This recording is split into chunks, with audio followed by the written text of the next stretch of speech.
February 14, 1944. A B-17 Flying Fortress screamed through the winter sky over occupied France, trailing black smoke from its No. 3 engine. Inside, Lieutenant James Jim Hartley gripped the controls with white knuckles as flak bursts exploded around them like deadly fireworks. They'd been hit hard over the rail yards near Amiens. The mission was supposed to be routine. Get in, drop the payload, get out. But the Luftwaffe had other plans. 2 Messerschmitt 109s had torn through their formation like wolves through sheep, and now Hartley's bomber was dying. The intercom crackled with urgent voices. His co-pilot, Tommy Reed, was calling out altitude numbers that kept dropping. 3,000 feet, 2,500, 2,000. The bailout bell rang through the fuselage. 9 men scrambled for their parachutes, each one knowing the statistics. 50% chance of surviving the jump. If you made it down, the Wehrmacht would be waiting. That's what they'd been told in briefings. Land in occupied France, you've got maybe an hour before German patrols round you up. Then it's off to a stalag for the rest of the war. Cold barracks, thin soup, and counting days until liberation. That was the expected outcome. That was the plan, such as it was. But for Jim Hartley and his crew, nothing would go according to plan. What they were about to experience would challenge everything they thought they knew about war, enemy territory, and the impossible courage of ordinary people. This is the story of American bomber crews who fell from the sky expecting capture, and instead found themselves hidden, protected, and loved by French villagers who risked everything to keep them alive. It's a story of last potatoes shared at midnight, forged documents passed under tables, and a forbidden romance that bloomed in the darkness of occupation. And it's a story that ends with the most agonizing choice any of these young Americans would ever face. Jim Hartley's parachute deployed with a violent jerk at 1,800 feet. Too low, his training officer would have said. But there was no choice. The B-17 was spinning now, and anyone still inside was already dead. He watched his fortress, his home for the past 6 months, spiral into a field below and explode in a ball of orange flame. The shock wave hit him even at altitude, a hot punch of air that set his chute swinging wildly. He counted chutes above him. 5, 6, 7 including his own.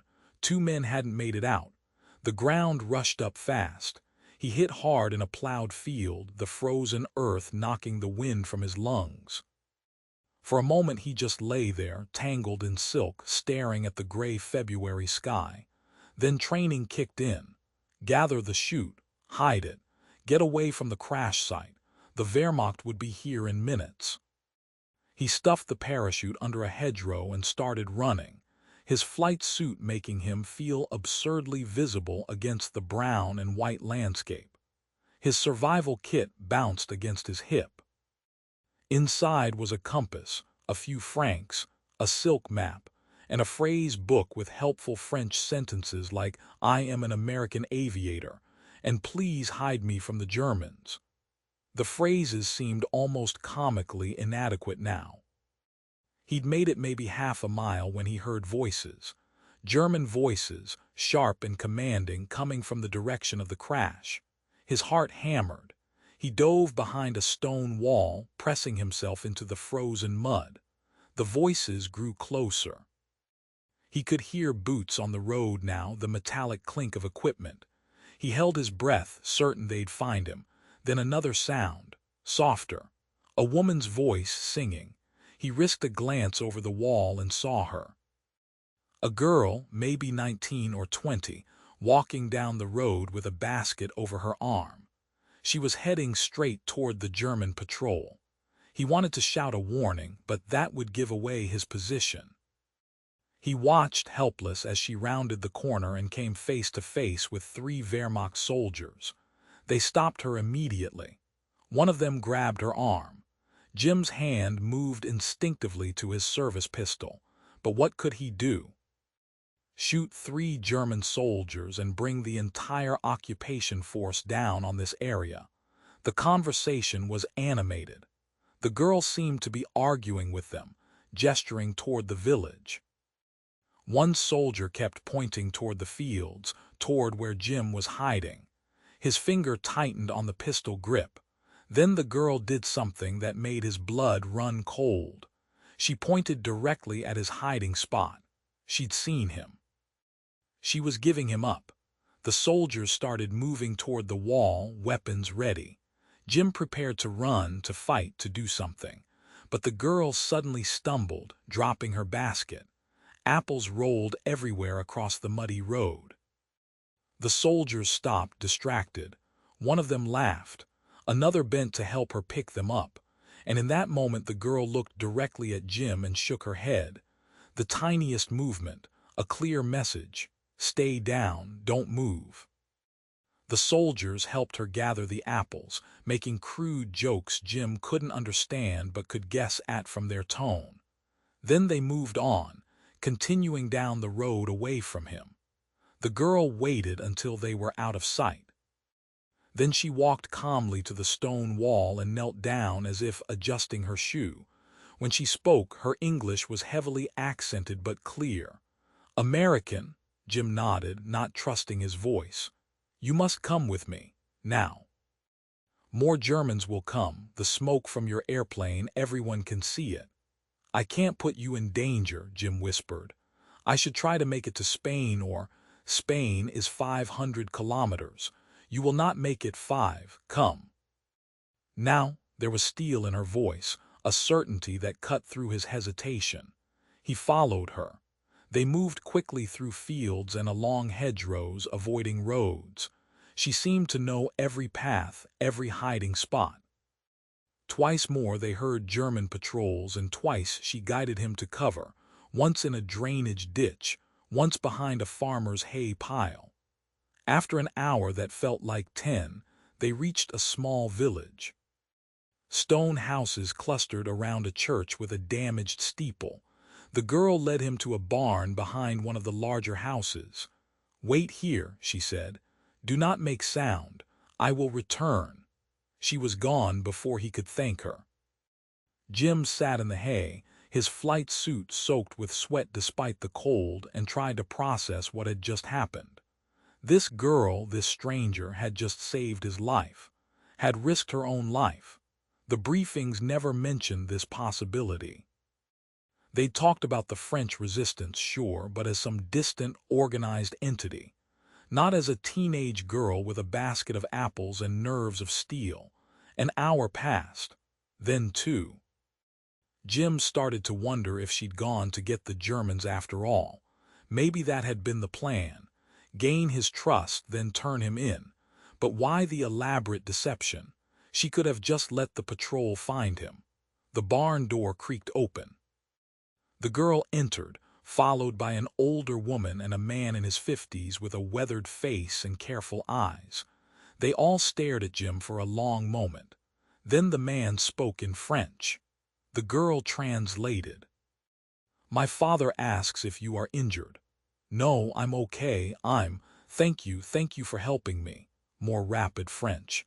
The girl translated again. "You cannot stay here. The Germans search every building after airplane crashes. But we have a place. It is not comfortable, but it is safe." "I don't want to put your family in danger," Jim said.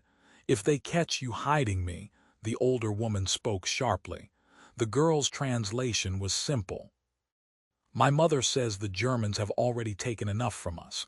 They will not take our humanity too." They moved him that night. The safe place turned out to be a root cellar beneath the floor of the village church. The entrance was hidden under the altar, accessible through a trapdoor covered by a heavy rug. The space was maybe 6 feet by 8 feet, with a dirt floor and stone walls that wept moisture. A single candle provided light.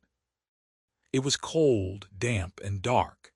It was also, Jim would learn, home to 3 other American airmen. The first one he met was Sergeant Mike O'Brien, a ball turret gunner from a B-24 that had gone down 3 weeks earlier. The second was Lieutenant Frank Morrison, a navigator who'd been shot down in January.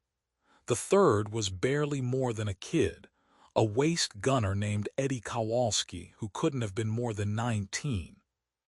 They'd all expected immediate capture. They'd all been found by French villagers instead.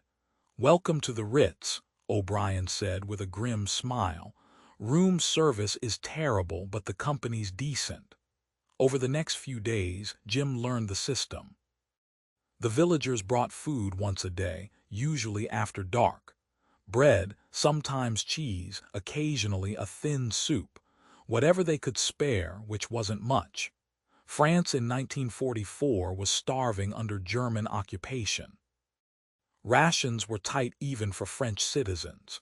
Sharing with hidden Americans meant going hungry themselves. The girl who'd saved Jim was named Marie Dubois. She was 21, he learned, not 19. She'd been studying literature in Paris when the war started.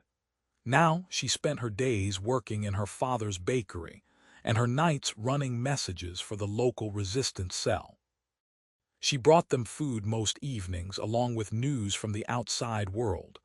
The Allies were bombing Germany around the clock now. The Russians were pushing west. Invasion was coming, everyone said. Maybe this spring, maybe this summer. Just hold on, stay hidden, stay alive. But staying hidden in a 6-by-8-foot cellar with 3 other men was its own kind of hell. They couldn't talk loudly, couldn't move around. Couldn't see daylight except for brief moments when the trapdoor opened. The cold seeped into their bones. The damp made everything moldy. Eddie developed a cough that wouldn't quit, a wet hacking sound that made them all nervous. If a German patrol heard it during a church inspection, Marie brought medicine when she could. Herbs mostly, folk remedies her mother knew. They helped a little, but Eddie got worse. By March, he was running a fever. "He needs a real doctor," Jim told Marie one evening. "I know," she said quietly, "but the doctor in the village, we cannot trust him. He is friendly with the Germans if he knows you are here. Then we need to get Eddie out. Get him to a hospital, even if it means he's captured. He's going to die down here." Marie was quiet for a long moment. Then she said, "There may be another way. There is a doctor in the next village, Dr. Rousseau. He has helped the resistance before, but getting Eddie there, it is very dangerous. The Germans have increased patrols, and Eddie, he cannot walk far. What if we moved him at night? They have curfew. Anyone on the roads after dark is shot. Then during the day, you could what? Carry a sick American airman through occupied France in daylight." She shook her head. "It is impossible." But the impossible, Jim was learning, was what these people did every day. 2 days later, Marie's father, Henry Dubois, came down into the cellar. With him was the village priest, Father Benoit, a thin man with wire-rimmed glasses and hands that trembled slightly. They had a plan. It was insane, but it was a plan. They would move Eddie during the day, hidden in a coffin. Father Benoit would be conducting a funeral for a villager who died of pneumonia. The funeral procession would pass through a German checkpoint on the way to the cemetery. No one would think to inspect a coffin in a funeral procession. Probably, once past the checkpoint, they'd divert to Dr. Rousseau's house. Eddie would get treatment. Then they'd have to figure out how to get him back. "It's crazy," O'Brien said. "It's suicide," Morrison agreed. Eddie just coughed and said, "I'll do it." They moved him the next morning. Jim watched through a crack in the church floorboards as they loaded the coffin onto a cart. Marie walked behind it, dressed in black, playing the role of grieving relative. A dozen villagers joined the procession. They moved slowly through the village square. Jim's heart stopped when he saw the German checkpoint ahead. 3 soldiers, bored and cold, smoking cigarettes. The procession approached. Father Benoit spoke to the soldiers in German. Jim couldn't hear the words, but he could see the gestures. A funeral, a sad necessity. The soldiers barely glanced at the coffin. One of them waved them through. Jim let out a breath he didn't know he'd been holding. They'd done it. The impossible. Eddie came back 3 days later, still weak but breathing easier. Dr. Rousseau had treated him with real medicine, antibiotics probably stolen from a German supply depot. He'd live, the coffin trick had worked, and word spread through the underground network. The village of Saint-Pierre-du-Mont could hide people, could move them, could keep them safe. By April, they were hiding 6 Americans. By May, 8. The cellar became crowded, the air thick and stale. They took turns sleeping, took turns standing to stretch cramped legs. The villagers shared what little they had. Jim watched Marie's mother, Claudette, grow thinner as winter turned to spring. She was giving them her food, he realized. Her rations, her family's rations, going to feed American strangers hiding under the church. "You have to eat," he told Marie one evening. "Your mother, she's starving herself for us." Marie's eyes flashed.